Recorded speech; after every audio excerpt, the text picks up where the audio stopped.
Meus queridos irmãos, eu vos cumprimento a todos com a paz do Senhor.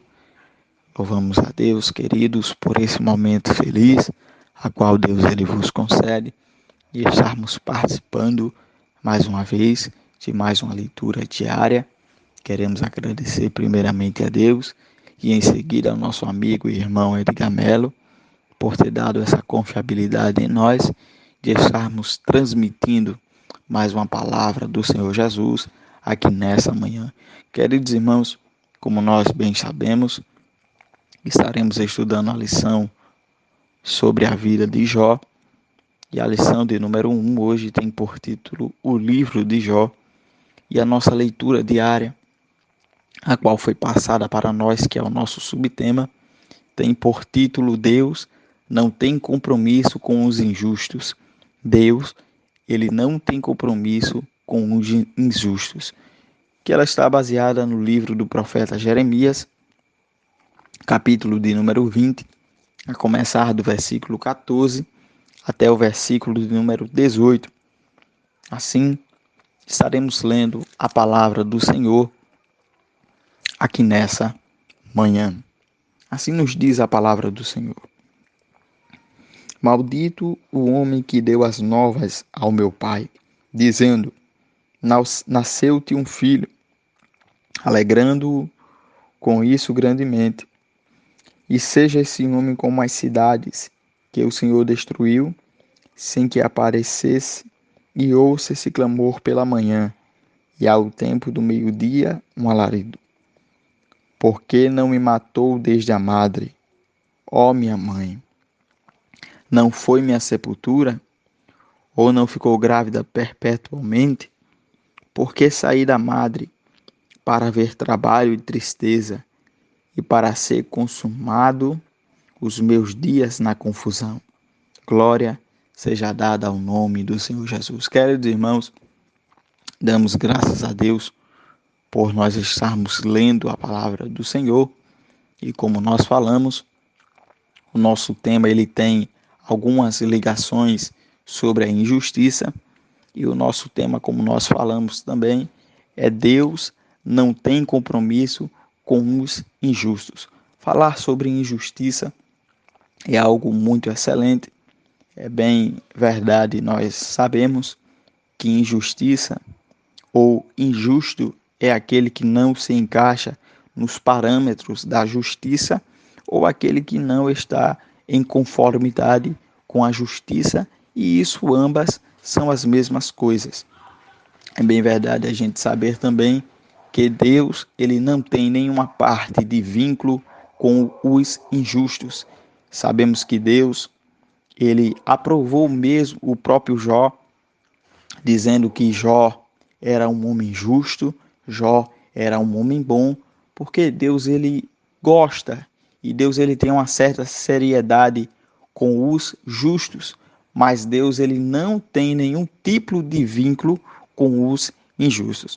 E é bem verdade também, nós sabemos que a palavra injustiça é citada várias vezes na Bíblia Sagrada, e dentre elas, provavelmente, o escritor ele gosta muito de enfatizar essa palavra, e ele disse que provavelmente a palavra injustiça ela aparece na Bíblia Sagrada 523 vezes como verbo, adjetivo e substantivo na língua portuguesa. Então, a palavra injustiça, ela provavelmente aparece 523 vezes na Bíblia Sagrada, e ela tanto serve como advérbio, tanto serve como um substantivo e tanto serve como um verbo para dar cognição às palavras que alguém usou na Bíblia Sagrada.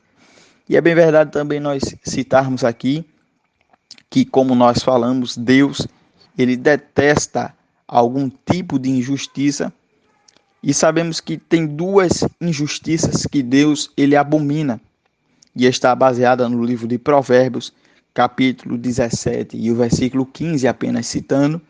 Deus, naquele texto que ele falou, o sábio Salomão, ele introduzindo este belo versículo, Salomão ele disse que a primeira injustiça que Deus ele abomina é que o inocente seja condenado. E a segunda foi que o culpado seja colocado em liberdade como justo. Então, sabemos que essas duas injustiças Deus ele detesta. Deus ele abomina, porque Deus não tem compromisso com os injustos. E é bem verdade a gente enfatizar que isso é abominável ao próprio Deus. Deus, ele dá essa ênfase, dizendo que ele não gosta, ele não aceita, ele não está acostumado com a tal da injustiça. E Deus, ele diz que a primeira, quando Salomão, ele dá esse exemplo, é que a primeira, que o inocente seja condenado, e a segunda é que o culpado seja colocado em liberdade como justo. E isso é mal aos olhos do Senhor. Mas o texto que nós lemos, queridos irmãos, agora queremos adentrar no texto em que nós lemos. É bem verdade a gente enfatizar que existia um homem naquela época chamado de Passur. E Passur era filho de Imer. E Imer com Passur eram sacerdotes. E Passur também ele havia sido nomeado presidente na casa do Senhor. E no capítulo 19 do livro de Jeremias, quando Jeremias ele começa a profetizar sobre a botija quebrada e a ruína de Jerusalém, Passur ele não gostou. Passur ele ficou em um certo incômodo, porque Passur ele era agora nomeado como presidente da casa do Senhor e Jeremias profetizou a ruína de Jerusalém. E Passur, ele ali habitava em Jerusalém, claro, bem verdade, a gente sabe disso. E Passur agora não gostou daquela profecia que o profeta Jeremias profetizou. E a gente sabe, queridos irmãos, que o texto ele é bem forte para a gente e fala que quando Jeremias acaba de profetizar, agora Jeremias ele acaba sendo ferido e amarrado em um tronco. E quando Passur ele fere a Jeremias, ele bota Jeremias sob um tronco chamado cepo. E o tronco, esse tronco que Passur colocou Jeremias, cerpo, para nós entendermos melhor, cerpo é quando alguém corta as folhas da árvore e a metade da árvore só deixa o tronco, aquela parte oca. E naquela época era bem comum alguém ferir ou espancar ou fazer algo do tipo e por fim amarrar aquela pessoa sobre algum tronco e deixar aquela pessoa ali no molho. E foi isso que Passur fez com Jeremias. Passur ele feriu a Jeremias e meteu Jeremias sobre um cepo. E o cepo estava perto da porta de Benjamim, qual estava na casa do Senhor.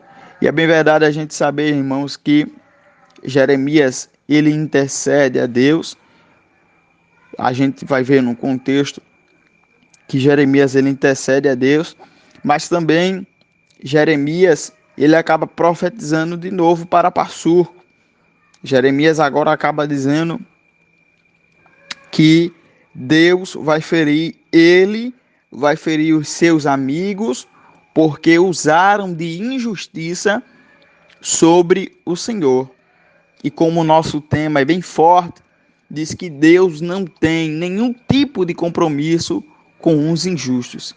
Então, Jeremias ela agora acaba intercedendo a Deus. Deus revela a Jeremias o que há de acontecer. E quando Deus ele faz isso para Jeremias, ele acaba revelando o que iria fazer. É bem verdade a gente saber que Jeremias agora acaba maldizer o seu dia. E Jeremias, ele usa as mesmas palavras que o próprio Jó ele usou, maldizendo o seu dia, maldizendo o dia em que sua mãe lhe deu a luz. É bom a gente conferir esse texto que está no capítulo de número 3 e o versículo de número 3 do livro de Jó. Veja o que é que diz. A Bíblia, Jeremias, ele dá a mesma afirmação que Jó deu. Jó disse: pareça o dia em que eu nasci, e a noite em que se disse foi concebido um homem. Então, as mesmas palavras que Jeremias usou, Jó usou também. Então, é bem verdade a gente ver que Jeremias, ele maldizia o seu dia. Jeremias, ele estava em um ato de amargura, mas Jeremias, ele estava convicto que Deus estava com ele. No capítulo 21, a Bíblia vai nos falar isso, que Jeremias, quando ele vai dar algumas palavras diante de Nabucodonosor, quando Jeremias vai lá e agora trata o anúncio da destruição de Jerusalém por Nabucodonosor, é bem verdade, irmãos, a gente saber que Deus, em todos os sentidos, em todos os momentos, estava com Jeremias. Porque Deus, ele ama e gosta do justo. Mas Deus, ele detesta aquele que anda com injustiça. Então, que essa palavra fique impactada em nossos corações e que nós possamos cada dia andar com justiça e retidão na presença do Senhor.